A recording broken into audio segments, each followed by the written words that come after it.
Водний світ є водний світ. Починаємо з вами з Часового Яру, міста, яке зараз під контролем українських сил оборони, але місто, яке намагаються захопити росіяни. Відтак, Часів Яр очолює зараз не лише українська, а й міжнародні заголовки у пресі.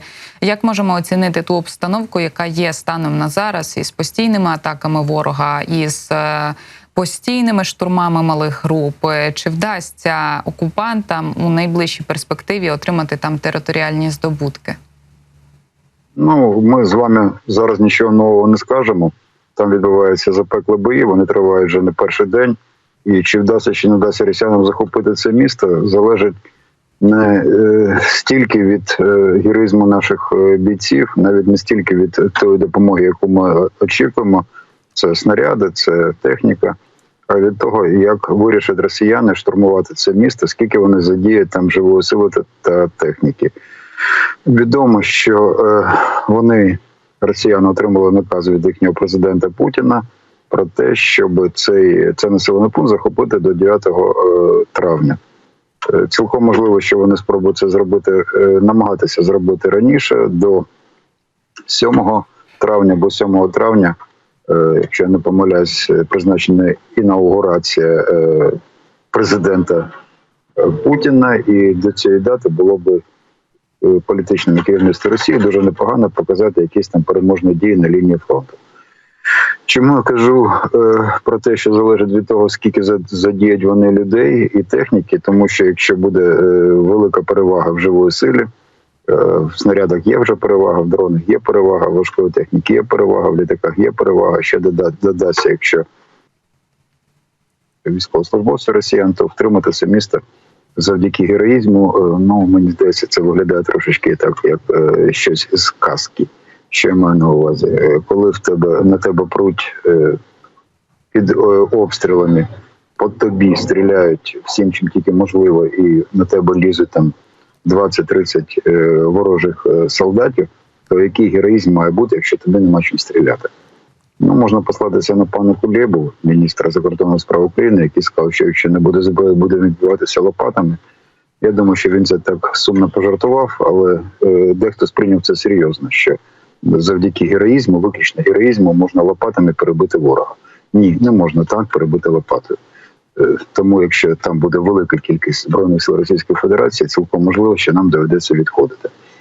Так, ми туди підтягуємо резерви, ми сподіваємося на допомогу наших партнерів, але давайте спробуємо бути реалістами і розуміти, що те, про що казав президент Зеленський, як Верховний Головнокомандувач, що без допомоги наших партнерів, без додаткової мобілізації, про яку так багато розмов, нам буде вкрай важко утримати ці позиції, будь-які позиції на лінії фронту, і може доведеться де-не-де відходити. Дуже не хотілося б відійти з Часового Яру, бо це панівна висота і далі до логістичного шляху нашого, де логістичної артерії, тобто залізниці в Константинівці, залишається низина, і по ній ворогу буде трохи простіше просуватися, ніж штурмувати панівні висоти. Тому сподіваємось на те, що нам вдасться це отримати, але цілком припускаємо, що це може і не статися. Пане Олексію, а от захоплення потенційне панівних висот ворогом, наскільки воно є загрозливим для українських сил оборони? Я маю на увазі для подальшого просування ворога до адмінкордонів Донеччини. Знаєте, я не впевнений в тому, що у росіян є ціль саме вийти на адмінкордони. Вони це декларують, але з точки зору адміністративний кордон, він не відповідає рельєфу місцевості, а війська, коли роблять наступальні дії чи дії в обороні, вони мають орієнтуватися не на політичну карту місцевості, а на географічну карту місцевості, планувати атакувальні дії, будувати дії в обороні, виключно враховуючи рельєф місцевості, а не кордон, який намальований людьми, які, політичними, скажімо так, з політичних міркувань, а не з міркувань військових. Тому що вийдуть вони на кордони, я думаю, що їх завдання погіршити нам наші логістичні можливості, зробити так, щоб нам було важко, щоб було неможливо використовувати щонайменше залізницю, яка проходить через Константинівку. Чомусь всі кажуть про трошечки дивує. Кажуть про адміністративний кордон Донеччини і Луганщини, а ніхто не каже про логістичні шляхи, якими ми користуємося. Де Бог з ними, з цими політичними кордонами. Нам потрібно мати логістику, нам потрібно мати позиції на панівних висотах. Ось нас має, за що ми маємо хвилюватися, і це дасть можливості утримувати оборону і не давати ворогу просуватися, а не політична лінія на карті, де проходить адміністративний кордон. Бог з ним, де він проходить. Нам треба займати позицію для оборони, а не там дивитися, де там проходить адміністративний, де він не проходить. Яка різниця, де він проходить? Тут точно яка різниця. Пане Олексію, американські аналітики з Інституту вивчення війни стверджують, що російські війська останнім часом не використовували великих підрозділів для проведення штурмів. Окупанти атакують групами, розділеними на 2 загони, посилюючи їх бронетехнікою для проведення наземних наступальних дій. Про що свідчить така тактика, на вашу думку? Ця тактика не нова. Ви знаєте, ми от постійно якісь такі третій рік війни, а рожеві окуляри чи якісь фантазії досі панують інколи в суспільстві. Це не новітня тактика. Є різні тактики, їх вивчають на першому, другому курсі військових вишів. Там є певні тактики дій по суходолу. Що треба використовувати, як треба будувати атакувальні дії. Ця тактика атакування, пробачте за тавтологію, невеличкими групами, вона відома. Вона вже відпрацьовувалась військами підрозділу вагнерівців, коли Пригожин штурмував Бахмут. Це тактика, яка притаманна Збройним силам провідних країн світу, країн НАТО. Ми таку тактику використовуємо. Що тут такого? Що нового? Не знаю, як це коментувати. Це звичайна тактика контактного бою, наступ по суходолу. Невеликі групи, невеликими групами вони несуть менше втрати, ніж побудувати якусь там шеренгу декілька сотень людей, і як там, в кіно про Чапаєва, йти там в психічну атаку. Ну так не робиться, так не воюється. Вони не припинили використовувати велику кількість людей. Вони просто цю велику кількість розбили на невеличкі групи, які невеликим групам більш простіше досягати якихось цілей в наступі, ніж великий підрозділ, який може бути вражений там одною міною, там можна покласти там кучу людей. Тому вони розсереджують, вони теж вчаться воювати, і це звичайна тактика. Тут знов таки не треба фантазувати про те, що якась там новітня тактика. Новітня на цій війні єдина. Що новітнє, це більш активне використання безпілотних літальних апаратів. Цього не було в попередніх війнах, і зараз не можна сказати, що це вже заміняє собою артилерію чи броньовану техніку, але безпілотні літальні апарати почали дуже суттєво впливати на дії безпосередньо на полі по суходолу. Так і на морі, без екіпажних катерів. Цього раніше не було, це новітнє, оце дійсно новітнє. Все інше атакувати одразу роту, чи розбити роту на взводи, обзводи на відділення, атакувати відділення. Що таке невеличка група? З точки зору первинної військової ланки. Це відділення. Вони атакують не взводом одразу, а взвод розділений на відділення і атакує відділення. Що тут нового? Що тут такого, чого ніхто не знає? Навіщо це якийсь туман напускати і казати, що вони якусь там новітню, секретну тактику? Нічого новітнього, все це прописано. Все це ми знаємо. І знаємо, як з цим боротися. І так, я можу це підтвердити, це більш вдала тактика, ніж використовувати одразу велику кількість людей. Хоча й велика кількість людей використовується, але в інших випусках, при інших штурмах, при інших наступальних діях можна використовувати і велику кількість людей. Ми коли атакували, наприклад, робили потужні наступальні дії на Харківщині рік тому, ми не використовували мали групи, ми використовували велику групу. Це теж тактика, просто в залежності від того, який бій, які завдання, які можливості, використовується та чи інша тактика. Це все прописано. Це студенти, це курсанти здають заліки і отримують оцінку. Здав, не здав, чи там добре, погано. Тут нічого нового, ще раз, нічого нового тут немає. Таємного, нового, ноу-хау. Це таке, пробачте за емоції, бо набридло слухати там. Пане Олексію, якщо ми поговоримо трохи з вами про міжнародну арену, але вже не прогнози аналітиків, чи якісь інші деталі, а загалом відсутність допомоги для нашої країни, обіцяної допомоги, зокрема від Сполучених Штатів Америки. Затримується вона уже на півроку. Неясно, коли буде і чи взагалі буде. На вашу думку, чого зараз не вистачає для оборони українських позицій, якщо ми говоримо саме про міжнародну допомогу? Але от якщо ми говоримо з вами, знаєте, в утопічному ключі, тобто що потрібно для того, аби перешкоджати російській тактиці і ось цим наступам малими групами, так і їхнім великим використанням, наприклад, керованих авіабомб тощо? Для того, щоб давати відсіч ворогу, треба або мати приблизно рівну кількість сил та засобів, тобто людей та техніки, і тоді досягати перемоги завдяки вдало тактичним діям, організації наступальних дій в обороні і завдяки мотивації військовослужбовців. Якщо є суттєва перевага в усьому у ворога, то єдина можливість його зупинити чи перемогти – це мати технологічну перевагу в озброєнні.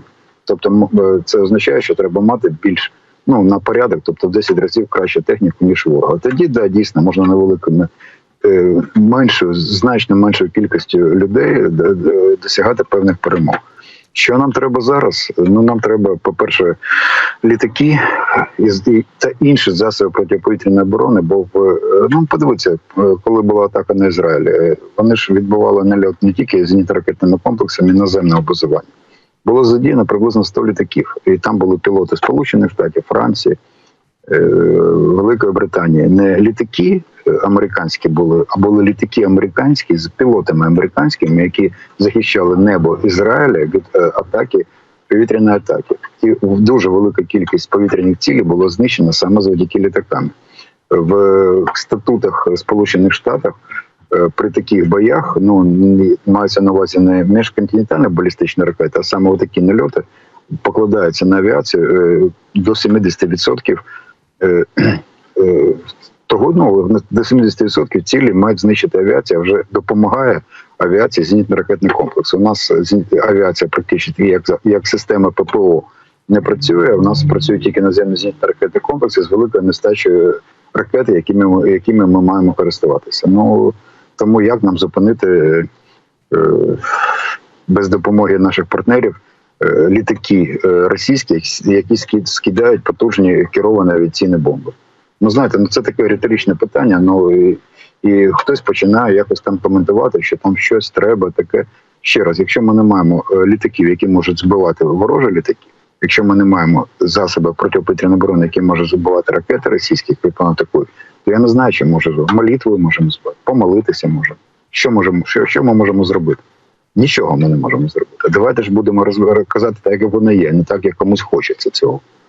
Дуже приємно, що президент вже трошечки так поставив на місце цих, як їх називають, рожевих поні, цих дуже позитивних коментаторів, і каже, що ми знаходимося в критичній ситуації, що ми не переможемо в цій війні без допомоги наших партнерів. Ми будемо відступати без допомоги наших партнерів. Це вже каже Верховний Головнокомандуючий безпосередньо. Він не лякає нікого, він не таким чином не питається тиснути на наших партнерів, щоб вони нас пожаліли і дали нам додаткову зброю. Він каже, як воно відбувається. Запитайте будь-якої людини, яка знаходиться безпосередньо на нулі. Вони нас переважають по всіх показниках. Кількісно переважають. Нам залишається єдине переважати їх якістю. Нам її, на жаль, не передають. Що робити? Дуже велику кількість риторичних питань ставимо до світу і, не знаю, залишається лише сподівання, як ви кажете, молитви на те, що світ почує. Це такий сумний жарт. Просто, знаєте, дивіться, нема ракет, що полетіло 11 ракет на ТЕЦ Трипільську. 7 ми збили, 4 нам не було чим збивати. Що треба було робити? Палками їх збивати чи що? Тому, а як там можна, яким чином, якщо нема чим стріляти, яким чином? Завдяки якому героїзму? У тебе вражки набоїв нема, а на тебе лізе 20 людей. Яким ти героїзмом можеш їх зупинити? Вони з автоматами і по тебе стріляють. Яким? Продовжуємо ходити по спортзалах, пити каву і розмірковувати, як там треба, щоб це було все добре. Ситуація вкрай погана, нам треба мобілізуватися.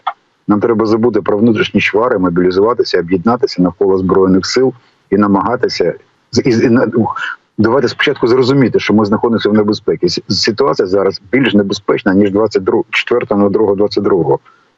Ну, невже це не зрозуміло? Ну, давайте далі будемо розмірковувати, хто у нас добрий, хто поганий, що нам треба робити. А може, давайте подумаємо. От вони такі роблять, наші партнери. Вони розмірковують. І готуються, і Конгрес готується на наступну відпустку. Вони не відпочивалися. Ну, то таке, ладно. На жаль, раз в квартал відпочивають і обирають може, політичні вони баталії. дуже втомлюються. Ми розуміємо, що вони дуже втомлені. Пане на Олексію, жаль, вони страшенно маємо. втомлюються, тому що Майк Джонсон, спікер тамтешній, говорить, що він взагалі спікер воєнного часу. А ми тут в Україні, бачите... Ми тут так просто. От сьогодні, ви знаєте, вже сьогодні бахнули по Чернігову. Ну, ще невідомо там кількість жертв, але є загиблі, є поранені і вдарили по великому рахунку по центру міста. Ну, давайте знову розмірковувати. Давайте Майклу Джонсону, щоб він відпочив, зробимо якісь. Давайте ми тут, ну нічого, ми тут будемо вмирати, а вони нехай там трошечки відпочинуть, там поплавають в басейні, ну щоб привести все до ладу. І з новими силами через місяць почну знову розглядати питання, чи допомагати Україні, чи не допомагати. Чи варто це, чи не варто. Ви знаєте, я не хочу, я людина така не радикально віруюча, але мені здається, що Бог як не каже це все. Цинічним, на жаль, залишається світ і надалі. Ну, але вам, пане Олексію, я дякую за те, що знаходите час обговорювати важливі теми із нами. Олексій Гетьман, ветеран російсько-української війни, майор запасу, був з нами на прямому зв'язку.